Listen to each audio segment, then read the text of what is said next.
Hello and welcome to Ramanujan mathematics classes. पिछला video में आप बौद्ध धर्म में देखे थे, उसमें बताया गया था कि महात्मा बुद्ध जो थे चार आर्य सत्य बताए थे। दुख समुदाय, दुख निरोध गामिनी प्रतिपदा। तो दुख निरोध गामिनी प्रतिपदा मतलब दुख के निवारण हेतु एक महात्मा बुद्ध के द्वारा एक मार्ग दिया गया था, जिसको अष्टांगिक मार्ग कहा जाता है। जिसे क्या कहा जाता है? जिसे अष्टांगिक मार्ग कहा जाता है। अच्छा, इस अष्टांगिक मार्ग में इच्छा जो मानव के मन में प्रबल होते रहता है, दुख का मुख्य कारण इच्छा ही है। तो इच्छा को समाप्त करने का विधि इसी अष्टांगिक मार्ग से मिलता है मानव को। तो इसमें देखिए, एक था सम्यक दृष्टि, सम्यक संकल्प, सम्यक वाक, सम्यक कर्मांत, सम्यक आजीव, सम्यक व्यायाम, सम्यक स्मृति, सम्यक समाधि। देखिए, सम्यक दृष्टि का मतलब क्या हुआ कि आप जितना भी चमक धमक है, बाहरी चमक धमक से दूर रहिए और वास्तविकता को देखने का कैपेसिटी डेवलप कीजिए। एकदम वास्तविकता को देखना है, चमक धमक से दूर रहने के लिए कहा गया है। सम्यक संकल्प क्या होता है? किसी भी व्यक्ति से ना तो द्वेष करना, ना ही ईर्ष्या रखना। सम्यक वाक का मतलब हुआ अपशब्द कभी मत बोलना है। सम्यक कर्मांत का मतलब हुआ हमेशा आप दान करते रहिए और सामने वाले व्यक्ति के साथ दया भाव रखना है। सम्यक आजीव, इसका मतलब हुआ कि अपना नैतिक आचरण को हमेशा आप सही रखिए। सम्यक व्यायाम का मतलब हुआ कि डेली व्यायाम नहीं करना है। सम्यक व्यायाम का मतलब हुआ कि कोई भी चीज़ को प्राप्त करने के लिए आप एकदम लगातार उसमें डिवोटेड रहिए, उसमें प्रयत्नशील रहिए।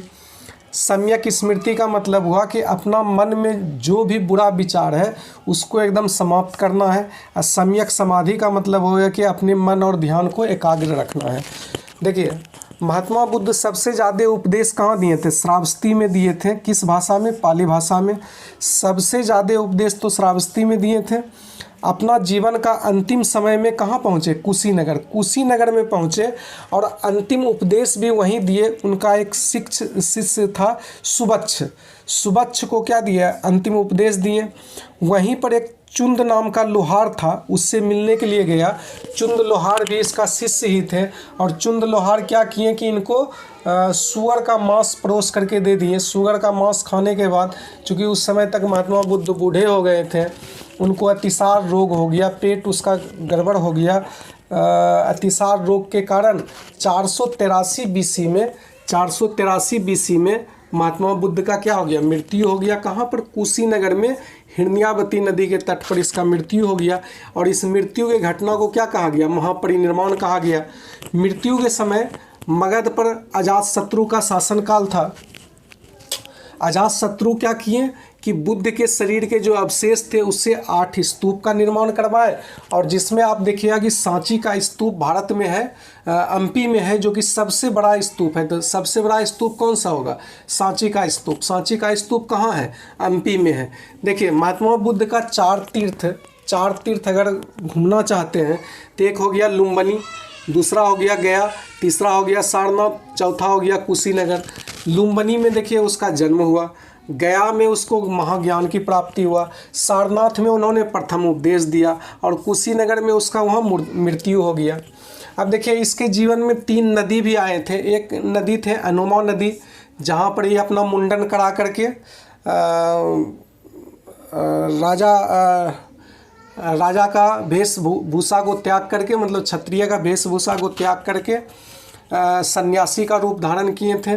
दूसरा नदी है निरंजना नदी, जो कि गया में आपका था, महाज्ञान का वहाँ प्राप्ति हुआ। और तीसरा नदी जो है हिरण्यावती नदी, ये आपका कुशीनगर में है, जहाँ पर इसका मृत्यु हुआ।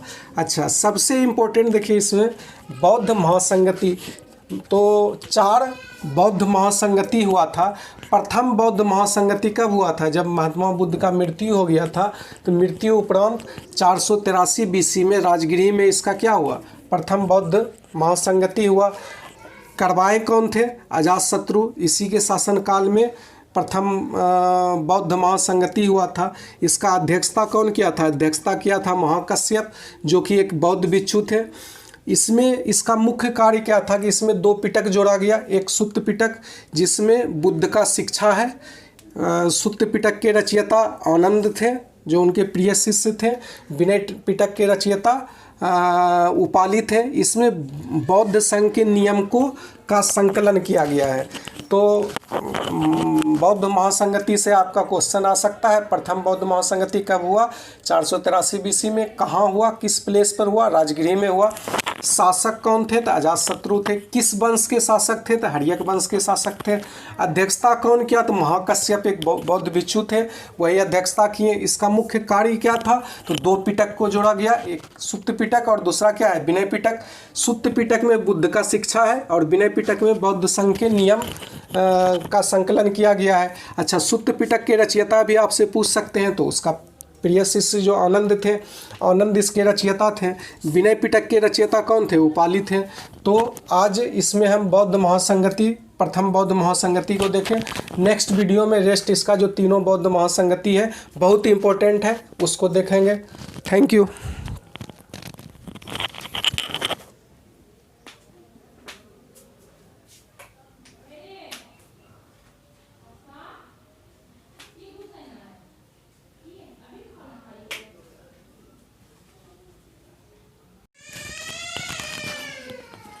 Hello and welcome to Ramanujan mathematics classes. पिछला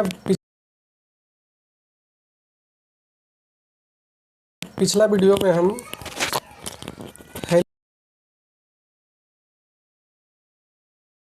hello and welcome to Ramanujan mathematics classes. पिछला वीडियो में बौद्ध धर्म में बौद्ध महासंगति को बताया गया था, जिसमें प्रथम बौद्ध महासंगति बताया गया था। जो प्रथम बौद्ध महासंगति आपका 483 BC में कहाँ हुआ है? राजगृह में हुआ है।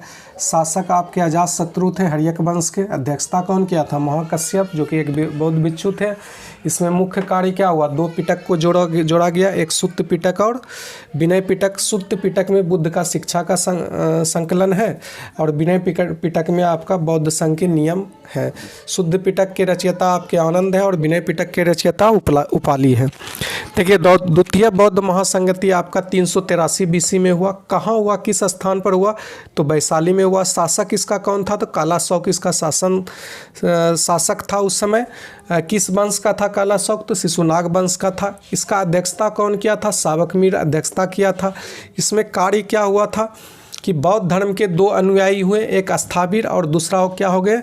महासंघिक। स्थाविर उसी को कहा जाता है जो गृहस्थ में रह करके बौद्ध धर्म में जो शामिल होगा उसको स्थाविर कहा जाएगा, और गृहत्याग के बाद जो बौद्ध धर्म में शामिल होगा उसको महासंघिक कहा जाएगा। तृतीय बौद्ध संगति 251 BC में हुआ था। स्थान कहाँ था? पाटलिपुत्र। शासक कौन थे? तो शासक उस समय अशोक थे, मौर्य वंश के शासक थे। अध्यक्षता कौन किया था? मोगलीपुत्तिस। और यही मोगलीपुत्तिस जो है अभिधम पिटक के रचयिता भी थे। और कार्य क्या हुआ था? तो तीसरा पिटक जो आपका है, तीसरा पिटक जो आपका अभिधम पिटक है, अभिधम पिटक को इसमें जोड़ा गया था।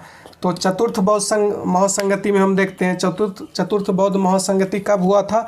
78 AD में हुआ था। स्थान कश्मीर के कुंडलवन में। शासक कौन था? कुषाण वंश के एक महान शासक कनिष्क थे, वही शासक थे। अध्यक्षता कौन किया था? वसुमित्र और अश्वघोष इसका अध्यक्षता किया था। कार्य इसमें क्या हुआ था कि बौद्ध धर्म 2 समुदाय में विभाजित हो गए थे, एक हीनयान, दूसरा महायान। हीनयान में मूर्ति पूजा में विश्वास, हीनयान वाला मूर्ति पूजा पर विश्वास नहीं करते थे, और महायान जो था मूर्ति पूजा पर विश्वास करते थे।